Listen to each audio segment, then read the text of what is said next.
car, and she gets out to, I think it's Interstate 91, is that right, Devin? She gets on 91, and she thumbs a ride, and she gets some family in a camper, or she gets some dude that's driving a truck, and she gives some sob story about running away from whatever she's running away from, and just says, listen, I can't be tracked.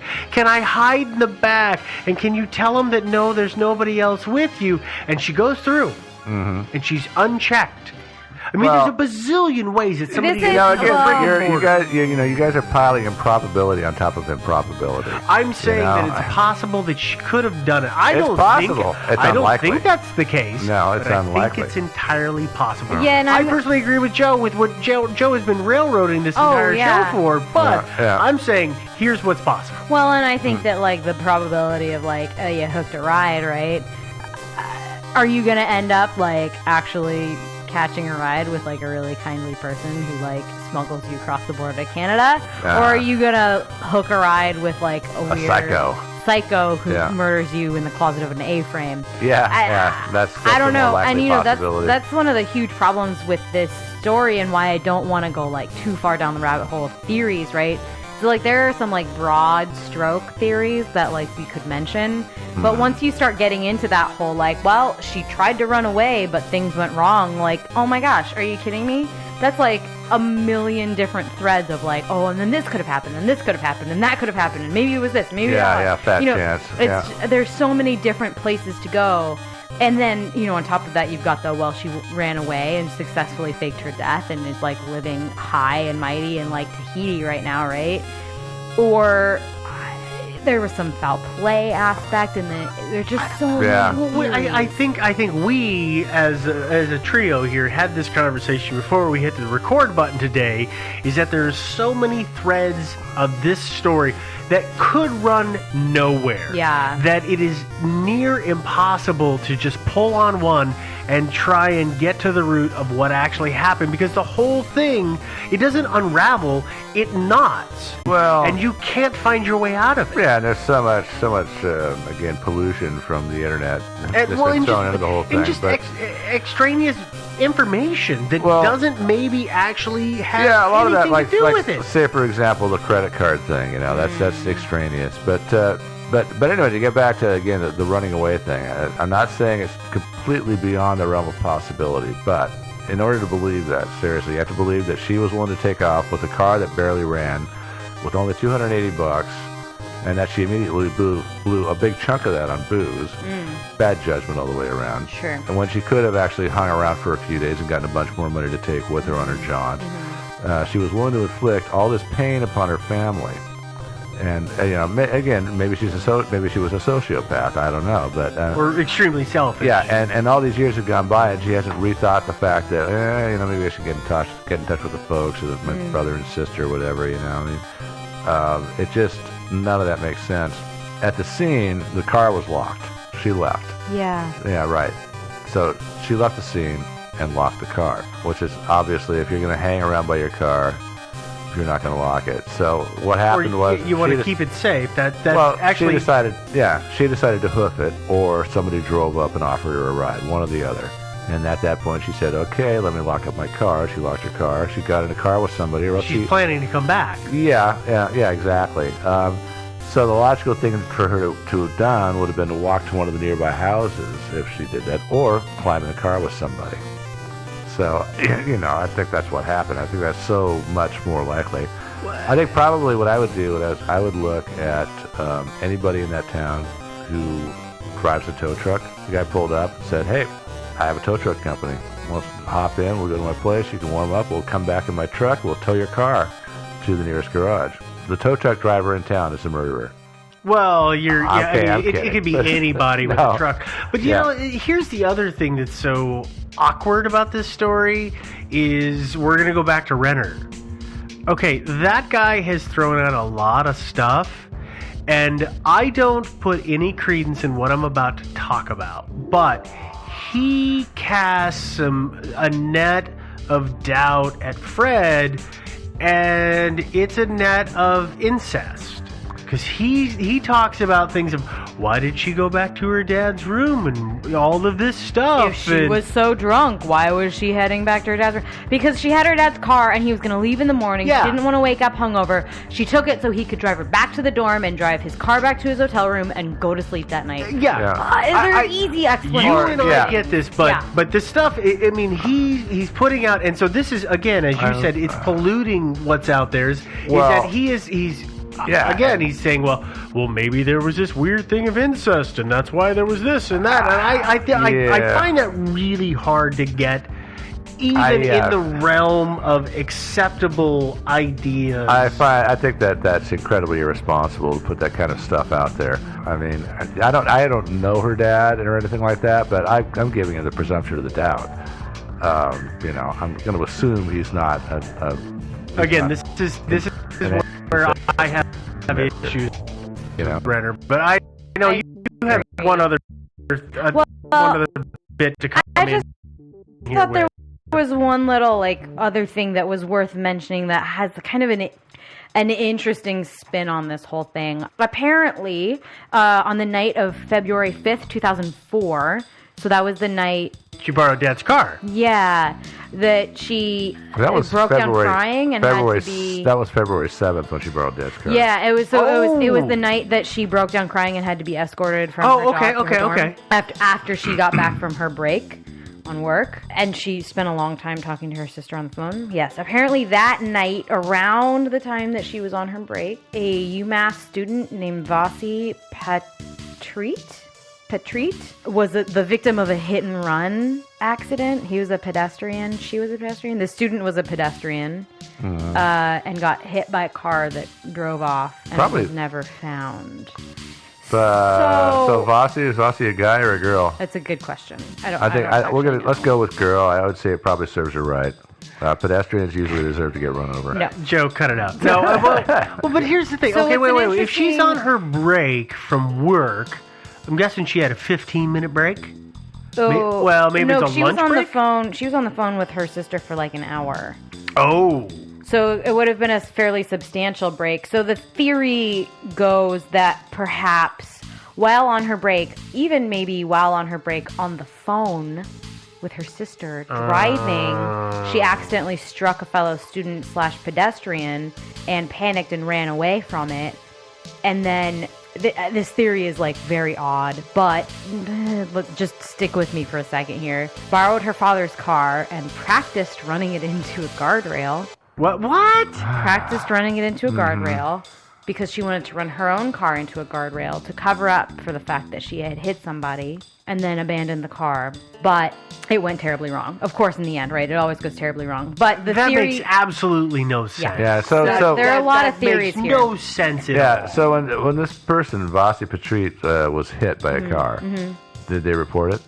Yes. That's how we know did they were report hit. A car description and a license number? As far as I know, no. Yeah. I mean, probably a description of it was a dark sedan. Yeah. But I think as further than that, I don't know. It was dark. It was night when this person was hit.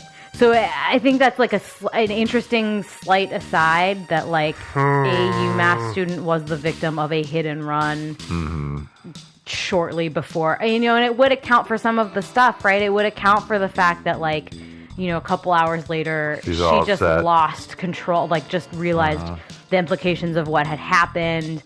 It would also explain, her getting drunk, really, really drunk the next couple of nights, looking for a new car. It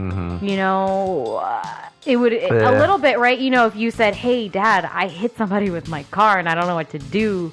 And maybe the dad, Fred, was not the most responsible person, and he was well, crap, we got to cover this thing up. Well, but you're already on the path of covering things up. Let's buy you a new car, and we'll just. Here's the weird thing, though, is her supervisor walked her home from her job. Meaning she didn't drive to work. Well, she may have driven. Yeah. I mean, it's possible that that her car was close, her dorm was close. And she walked back to her car and left to go get food and then came back. These are all total possibilities. Yeah, Yeah, okay. but I'm not gonna. I don't want to belabor this anymore because there's just There's- so many directions that potentially Yeah, could absolutely. go. But I do think just- that that's slightly worth the note that But there is absolutely no evidence that Vasi Petri was hit by her or anything no. like Also, that. Yeah. you know, again, as I mentioned, Stockbridge. I've been there. I've been to Amherst, and Amherst is pretty large, as is the campus. So like it's totally possible that there's no connection. But we've been talking about grasping at straws, and it's a straw to No, grasp it's at. grasping some That straw. really is this entire thing is a giant straw mat Yeah. that we are just balancing on. Yeah. So, anyway. I guess that's the end of the theories, and I don't really want to ask you guys what your favorite theories are because you already told me what your favorite theories are. I know. I don't She really was- have one. She was abducted I- and murdered, and she's in a shallow grave. somewhere Personally, not I far. hope that she is married to a logger in some Canadian logging farm I hope she's and living- happily pumped out 7 Yeah. children. Yeah. I hope so too, but I don't think that's the case. Yeah, I hope that she's like living in Tahiti. Yeah, somewhere, like, Tahiti is much better. beautiful, Married to like some island dude who just like treats her like a queen. And And now I paddleboards every day and calls Yeah. it awesome. I hope that she's living in Salem. No, that's horrible. I'm just kidding.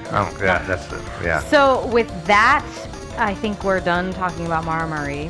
About like 3 hours later, right? Yeah, geez. Yeah, something like that. Something like that. Once it's edited down, it won't be quite that long, but Yeah, it'll be close.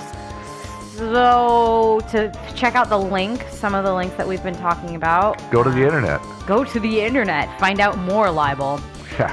No, we don't print libel on our website. No. That website is thinkingsidewayspodcast.com. You can stream our show there. You may be doing that already. If not, you're likely listening to us on iTunes. If you are listening to us on iTunes, please leave us a comment and a rating if you would like. We love that stuff. It's also how other people find us, which is pretty cool. If you forget to download an episode and you're on the go, you can always stream us on Stitcher. It's pretty cool. We have the Facebook, both the Facebooks. We are on the Facebook. we are the The Facebook. Facebook. We are the Facebook. The Facebook. I've never heard it called the Facebook. We've got a group and a page, so like us or join us. We post pretty awesome stuff there sometimes. And as always, if you are Mara Murray, please God, if you are Mara Murray. Or if you're Mara Murray's murderer, No. please No, contact no, us. no. I I don't want to wanna hear from know. that person. I want to do hear from not. Mara. Yeah. Yeah, I'd Yeah. rather hear from Mara. Would you but- send us an email? That email address is, as always, thinkingsidewayspodcast@gmail.com. And with that, we are going to stop invading your ear holes. Okay, another mystery solved. Let's go have a beer. No, I actually think I might need a drink after this. I definitely need like 5. All right, can we? Get on out of here. Yeah. All right, thank you, everybody. So long, I everybody. now Yeah. need to go. Yeah. Bye. Bye.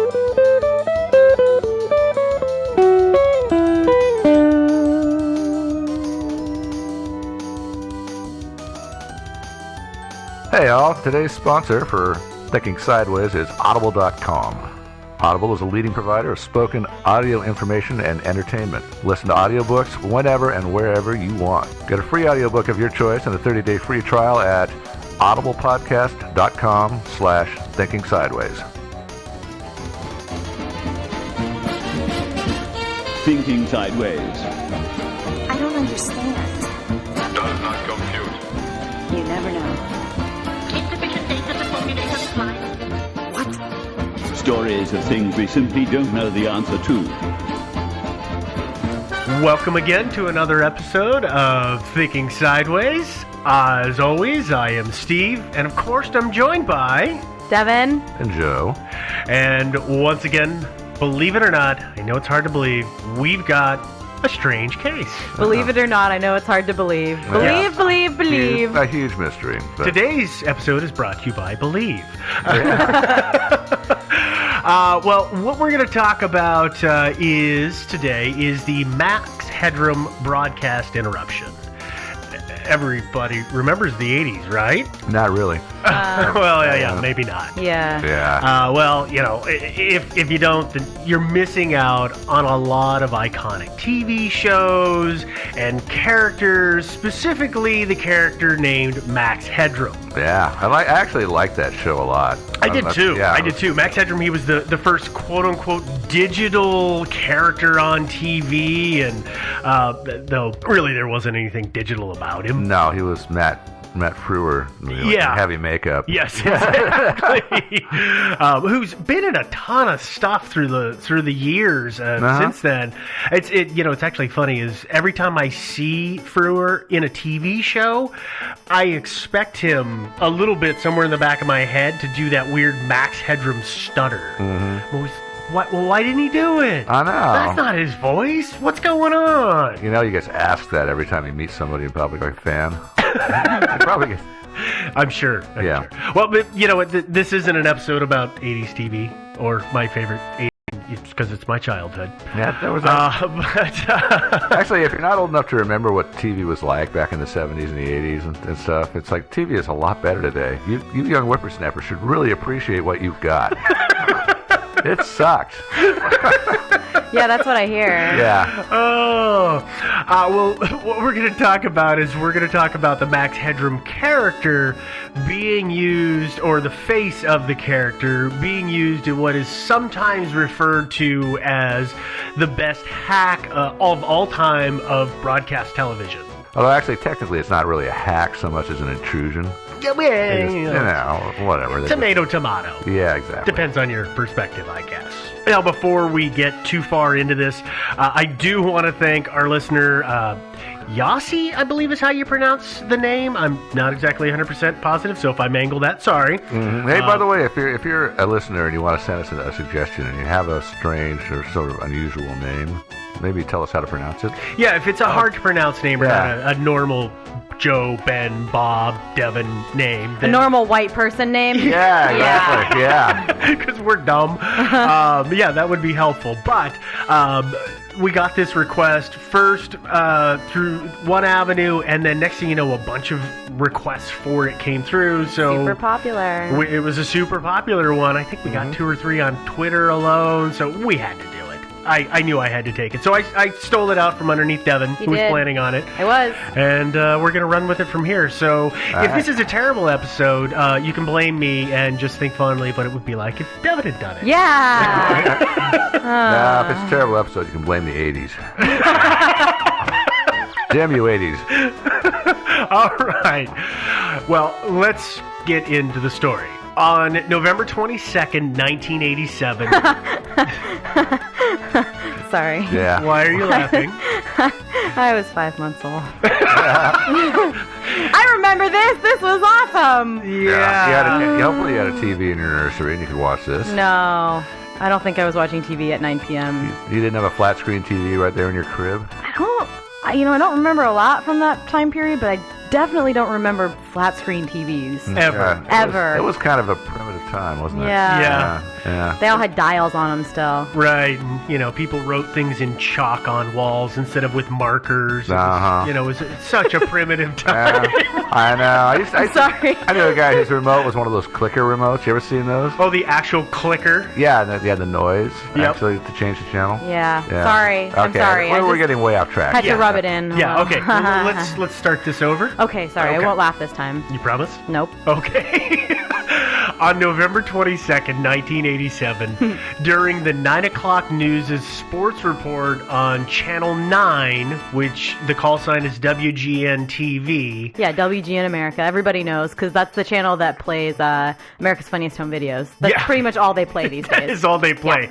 By the way, this is in Chicago. The news viewers were watching as the anchor at the time, his name was Dan Roan, was cut off literally in mid-sentence, and he was replaced with a black screen. So the screen just went black. It had some funny little numbers on the bottom, and that sat there for about 10 seconds, and suddenly the screen was filled with what looks like a piece of corrugated metal rotating back and forth. And if you've never seen Max Headroom, take a moment, pause this episode, and pull up anything from the Max Headroom show. And he's always got these weird streaming lines and rotating stuff in the background, and that's what this is reflective of. But actually, it was like corrugated tin. It wasn't Corrugated like- tin, like off of a roof. It looks like corrugated roofing is exactly what it looks like. But it's rotating back and forth, and there's a person wearing a Max Headroom mask standing in front of it, kind of bobbing up and down and back and forth for about 10 seconds, and then suddenly the screen goes black again, and it returns to Dan Roan staring into the camera.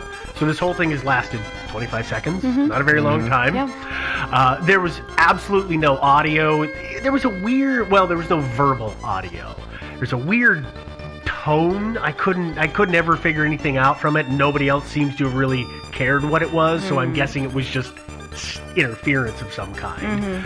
But that's all there was, and to his credit, Dan Roan did a fantastic job and had a sense of humor, because he looks into the camera and, I kid you not, says, well, if you're wondering what's just happened, so am I. Yeah. I would have said something like, thanks, Max, for that great report. Now, back. Well, it's funny is that Roan did obviously have a sense of humor about this, because the next week he pretended to get interrupted again by the Max Headroom. That was a stage but thing, that was though, right? totally Yeah. staged. So he was obviously willing to have a little bit of fun with it. But if that had been all that happened, if that was all that occurred, nobody really would have cared, and this story would have just disappeared. Yeah. It would have just gone off and be no more. But That's not. Max Headroom went too far. Max Headroom continued Because his he nefarious deeds. interrupted an episode of Doctor Who. He did. And Doctor Who fans rioted. And No. nearly burned the city to the ground. No. Okay. That was not what There was caused the no Great Chicago rioting. Fire. Doctor Who fans. Yeah, okay. No, what happens is we now move over to Channel 11, which is station WTTW. As Joe said, they were airing a episode of Doctor Who, and it was the Horror of Fan Rock episode, Season 4. season 4, which for Or our Fourth Doctor. Good trivia. Yeah. our Doctor Who nerd fans. Tom Baker. Tom the Baker, Scarf. my absolute favorite old Doctor. Yeah, he's one of the best. Yeah, No, he is the best old Doctor for sure. yeah. And I somebody email me about this. We'll talk about it. Well, do we want to talk about his scarf, or Why? should we just leave that Let's alone? just leave that okay. well alone. Because we'll talk like 10 minutes about Doctor Yeah. Who, and really yeah. that's not what we're here for. No. We're here to solve a We'll do an mystery. episode on the Doctor Who scarf at some point. We really should. Okay. At 11:15, again, this is right in the middle of dialogue of this episode of Doctor Who. The screen gets kind of staticky, and if you've ever watched old television when the vertical and the horizontal is kind of off, it kind of twisted and bended from vertical to horizontal a little bit, and then all of a sudden flips, and suddenly, presumably the same person wearing the Max Headroom mask, standing in front of a piece of corrugate metal. From here on out, I'm just going to refer to this person as Max, because it's simpler, because we really don't know who that person is, and that's one of the key things in this mystery. But from here forward, we're going to talk about Max. Unlike the first interruption, there was audio that came through, and it was spoken audio. It was a little distorted. It was more than a little More distorted. than It was really Yeah. distorted. It's actually one of the creepier things for me. This is another one of those mysteries that you hear about and you watch the video late at night because you're dumb and on some Reddit thread that says what's the creepiest unexplained broadcast, and you're laying in bed thinking, oh, they can't be that creepy, and they aren't that creepy, but for whatever reason there's one little thing about it, and for me, it was the pitch of this audio. Yeah, this audio is very high pitch. It's really difficult to understand.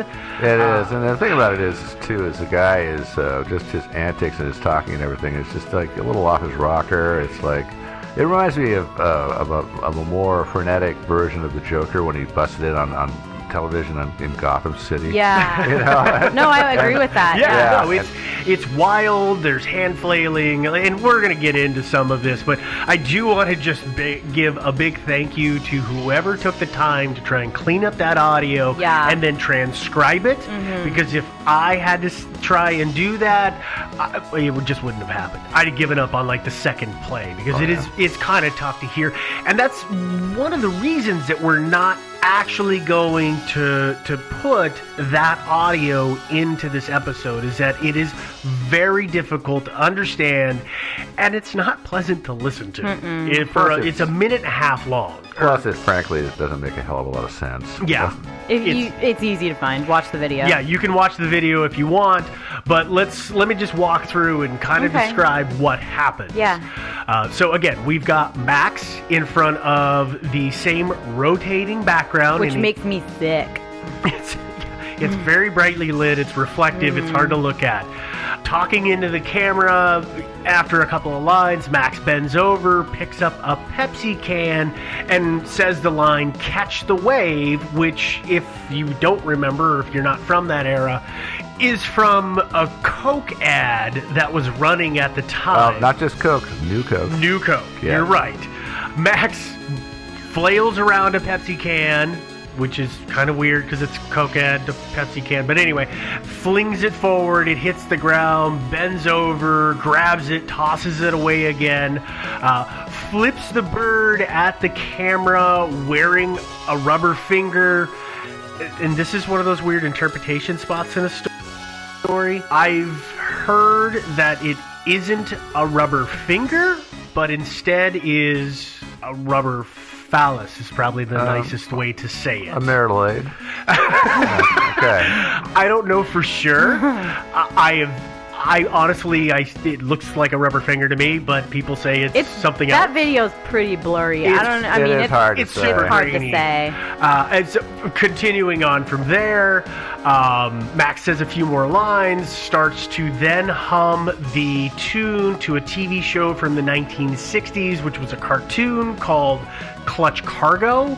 And this whole time, it's this funny voice that Max is talking in. The background is, again, still moving back and forth.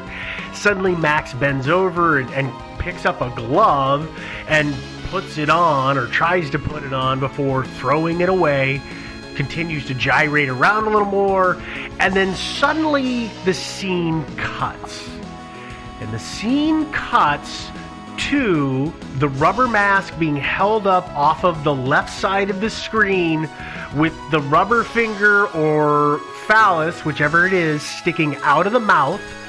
And there's some dude with his bare butt sticking out of his pants, holding the mask next to it, continuing to talk in that weird voice. And there's a woman on the right side of the frame. Or somebody at least dressed as a woman. Somebody dressed as a woman. Yeah, you can't really tell. Because Yeah. it's really, you just see kind of, mid-torso to maybe top of the thigh. That's it. Mm-hmm. And this person has a fly swatter and begins to smack, presumably the same person, which would be Max, on the bottom as Max continues to talk. And then it goes black.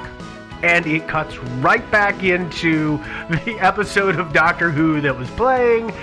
And this is my favorite part. It just happens to cut in as the Doctor looks at the camera and says, "As far as I can tell, a massive electric shock.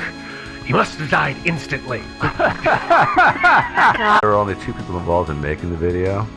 Because after the cut, that the background has stopped rotating, which means the person that was rotating is the first half had to stop doing that. We'll get into that. Oh, Joe. you want to talk about that later? We'll Okay. get into that All when right. we're talking into theories, because you're a little bit ahead on there. But that's a good observation. Because we want to talk about what he said, right? Because what he said, it's weird. He's weird. It The is whole so thing is weird. It is so strange. So this isn't an exact transcript. Some of the stuff I pulled out, some of it I kept, but I'm just going to kind of run through what we have that we know that people have figured out that Max said during this second broadcast interruption, the one that was 1 minute and 25 seconds or so long during Doctor Who. It says, he's a frickin' nerd. I think I'm better than Chuck Swirsky, frickin' liberal, which according to the research is referring to a sportscast announcer for WGN radio at the time. Then we, again, Catch the Wave, which is the new Coke slogan we talked about. Your love is fading is shouted right before he throws the finger/phallus onto the floor. Let's see. I still see the X. This is a reference to, remember I said that Max was humming a tune from that TV show Clutch Cargo? That is evidently the title of the last episode of Clutch Cargo from the 1960s. That's crazy. Yeah, that's a really, really far back reference. Yeah. Let's see. I just made a giant masterpiece for all the world's greatest newspaper nerds. Again, this is evidently another Chicago-centric dig, and it's at Chicago's TV stations. The call sign, which we talked about earlier, WGN. Yeah. It's an abbreviation for World's Greatest Newspaper, which the Tribune, the Chicago Tribune, who owned WGN, that was what they used to call themselves in the early days, and that's how WGN came about. Okay. So again, there's a lot of weird little riffs. I said that Max picked up a glove, and he says, my brother is wearing the other one. It's dirty. It's like you got blood stains on it, which I don't even get. That's why I said this is like gibberish. It's like the ramblings of an addled mind. It kind of is. We're almost done, though. When the mask and the exposed bottom are shown on the screen, we hear Max say, they're coming to get me. Come get me, bitch. At which point, the Fleischwater begins to go into action. And indicative of the Max Headroom character, there's a lot of stuttering of words, but it's weird because instead of so much... Max Headroom used to do a lot of stutters as if you would have a digital audio file or a record that was skipping. That's kind of the way it was made to sound, like his audio file was scrambled. And this person sounds like they're trying to mimic that, but really what it turns out into is more of moans and drawn out words, and there's some screaming and gyrations, and It's like a break in the middle. It's like the bridge of the whole artistic piece where he just like screams and moans and like laughs for like 5 seconds at a seconds time or something, and that honestly is the creepiest part for me. When he's doing that. The first time I watched it, I didn't totally understand the heads. I was not in the unsolved mystery like world yet, so and obviously not a child of the 80s television I was not, show. so I wasn't in the headspace of the weird, crazy people of the world, and I just kept thinking, that person's in so much pain. What's going on? Why are they still doing They're getting that? hit by a Fleischwater. That's gotta hurt. Well, no, it's before that. It's when he's still in the chair. So that's the creepiest part for me, is just the scream moans that happen every once in a while. Yeah, it's weird. If you Google Max Headroom broadcast interruption, you will find this. Watch it. Watch the video. And I'll give everybody a hint. If you find a video that is 30 seconds or so, that is the initial interruption that basically has no audio except for Dan Roan talking. If you see anything that's a minute and a half plus, that's going to be the second interruption.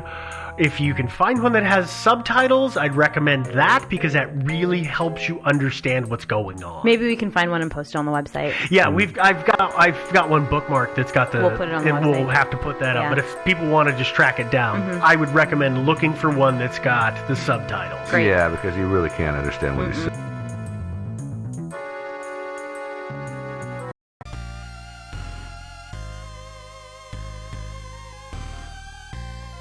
It's very difficult. I know we watched it one more time before we started tonight, and I started understanding it, but it must have been the dozenth time that I had watched that thing, so it finally started making sense. And watch it again if you've seen it before. but not recently. Watch it again. I always forget about that second half.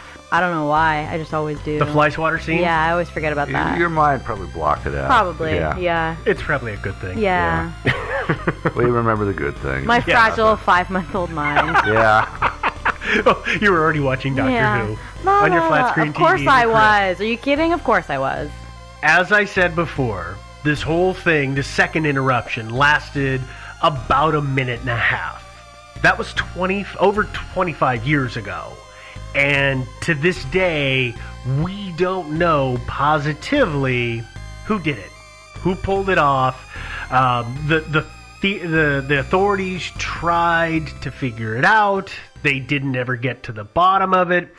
And the theories are kind of sparse. There's not a whole lot of theories. Really, I've only got 3 so far.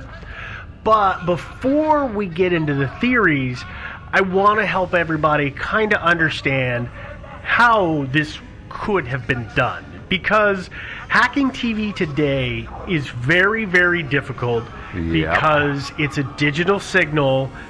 If you don't know how digital signal works, don't try. Because it's really, really complex. And your chances of getting in there are somewhere between slim and none. No, you're better off actually just invading the TV station and tying up everybody at gunpoint and then just putting your stuff on. That's